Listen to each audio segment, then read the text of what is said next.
اور کہتے ہیں کہ دوزخ کی آگ ہمیں چند روز کے سوا چھو ہی نہیں سکے گی۔ ان سے پوچھو کیا تم نے اللہ سے اقرار لے رکھا ہے کہ اللہ اپنے اقرار کے خلاف نہیں کرے گا، یا تم اللہ کے بارے میں ایسی باتیں کہتے ہو جن کا تمہیں مطلق علم نہیں؟ ہاں کیوں نہیں، جو برے کام کرے اور اس کے گناہ ہر طرف سے اس کو گھیر لیں تو ایسے لوگ دوزخ میں جانے والے ہیں اور وہ ہمیشہ اس میں جلتے رہیں گے، اور جو ایمان لائیں اور نیک کام کریں وہ جنت کے مالک ہوں گے اور ہمیشہ اس میں عیش کرتے رہیں گے۔ اور جب ہم نے بنی اسرائیل سے عہد لیا کہ اللہ کے سوا کسی کی عبادت نہ کرنا اور ماں باپ اور رشتہ داروں اور یتیموں اور محتاجوں کے ساتھ بھلائی کرتے رہنا اور لوگوں سے اچھی باتیں کہنا اور نماز پڑھتے اور زکوٰۃ دیتے رہنا، تو چند آدمیوں کے سوا تم سب اس عہد سے منہ پھیر کر پلٹ گئے۔ اور جب ہم نے تم سے عہد لیا کہ آپس میں کچھ تو خون نہ کرنا اور اپنوں کو ان کے وطن سے نہ نکالنا، تو تم نے اقرار کر لیا اور تم اس بات کو مانتے بھی ہو۔ پھر تم وہی ہو کہ اپنوں کو قتل بھی کر دیتے ہو اور اپنے میں سے بعض لوگوں پر گناہ اور ظلم سے چڑھائی کر کے انہیں وطن سے نکال بھی دیتے ہو، اور اگر وہ تمہارے پاس قید ہو کر آئیں تو بدلہ دے کر ان کو چھڑا بھی لیتے ہو، حالانکہ ان کا نکال دینا ہی تم پر حرام تھا۔ یہ کیا بات ہے کہ تم کتاب اللہ کے بعض احکام کو تو مانتے ہو اور بعض سے انکار کیے دیتے ہو؟ تو جو تم میں سے ایسی حرکت کریں ان کی سزا اس کے سوا اور کیا ہو سکتی ہے کہ دنیا کی زندگی میں تو رسوائی ہو اور قیامت کے دن سخت سے سخت عذاب میں ڈال دیے جائیں۔ اور جو کام تم کرتے ہو اللہ ان سے غافل نہیں۔ یہ وہ لوگ ہیں جنہوں نے آخرت کے بدلے دنیا کی زندگی خریدی، سو نہ تو ان سے عذاب ہی ہلکا کیا جائے گا اور نہ ان کو اور طرح کی مدد ملے گی۔ اور ہم نے موسیٰ کو کتاب عنایت کی اور ان کے پیچھے یکے بعد دیگرے پیغمبر بھیجتے رہے، اور عیسیٰ ابن مریم کو کھلے نشانات بخشے اور روح القدس یعنی جبرائیل سے ان کو مدد دی۔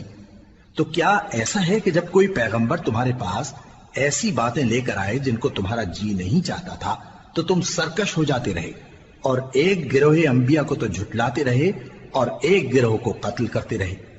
اور کہتے ہیں ہمارے دلوں پر پردے ہیں؟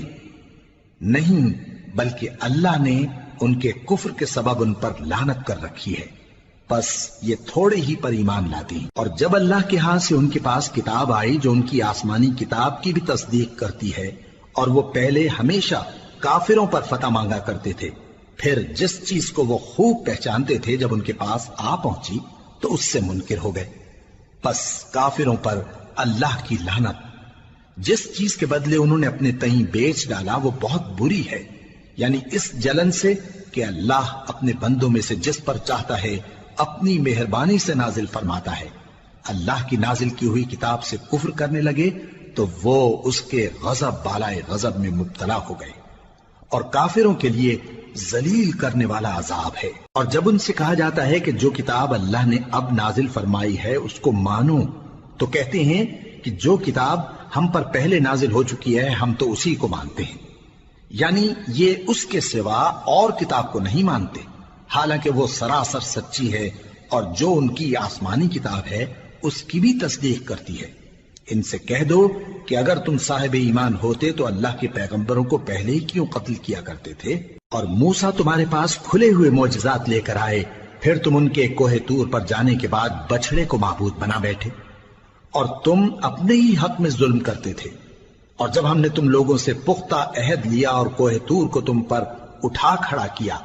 اور حکم دیا کہ جو کتاب ہم نے تم کو دی ہے اس کو زور سے پکڑو اور جو تمہیں حکم ہوتا ہے اس کو سنو، تو وہ جو تمہارے بڑے تھے کہنے لگے کہ ہم نے سن تو لیا لیکن مانتے نہیں، اور ان کے کفر کے سبب بچڑا گویا ان کے دلوں میں رچ گیا تھا۔ اے پیغمبر ان سے کہہ دو کہ اگر تم مومن ہو تو تمہارا ایمان تم کو بری بات بتاتا ہے۔ کہہ دو کہ اگر آخرت کا گھر اور لوگوں یعنی مسلمانوں کے لیے نہیں اور اللہ کے نزدیک تمہارے ہی لیے مخصوص ہے تو اگر سچے ہو تو موت کی آرزو تو کرو، اور ان اعمال کی وجہ سے جو ان کے ہاتھ آگے بھیج چکے ہیں یہ کبھی اس کی آرزو نہیں کریں گے، اور اللہ ظالموں سے خوب واقف ہے۔ اور ان کو تم اور لوگوں سے زیادہ زندگی کے حریص دیکھو گے، یہاں تک کہ مشرکوں سے بھی بڑھ کر۔ ان میں سے ہر ایک یہی خواہش کرتا ہے کہ کاش وہ 1000 برس جیتا رہے، مگر اتنی لمبی عمر اس کو مل بھی جائے تو اسے عذاب سے تو نہیں چھڑا سکتی، اور جو کام یہ کرتے ہیں اللہ ان کو دیکھ رہا ہے۔ کہہ دو کہ جو شخص جبرائیل کا دشمن ہو اس کو غصے میں مر جانا چاہیے، کیونکہ اس نے تو یہ کتاب اللہ کے حکم سے تمہارے دل پر نازل کی ہے جو پہلی کتابوں کی تصدیق کرتی ہے، اور ایمان والوں کے لیے ہدایت اور بشارت ہے۔ جو شخص اللہ کا اور اس کے فرشتوں کا اور اس کے پیغمبروں کا اور جبرائیل اور میکائیل کا دشمن ہو تو ایسے کافروں کا اللہ دشمن ہے۔ اور ہم نے تمہارے پاس سلجھی ہوئی آیتیں ارسال فرمائی ہیں، اور ان سے انکار وہی کرتے ہیں جو بد کردار ہیں۔ ان لوگوں نے جب اللہ سے کوئی عہد کیا تو ان میں سے ایک فریق نے اس کو کسی چیز کی طرح پھینک دیا۔ حقیقت یہ ہے کہ ان میں اکثر بے ایمان ہیں، اور جب ان کے پاس اللہ کی طرف سے پیغمبر آخر الزمان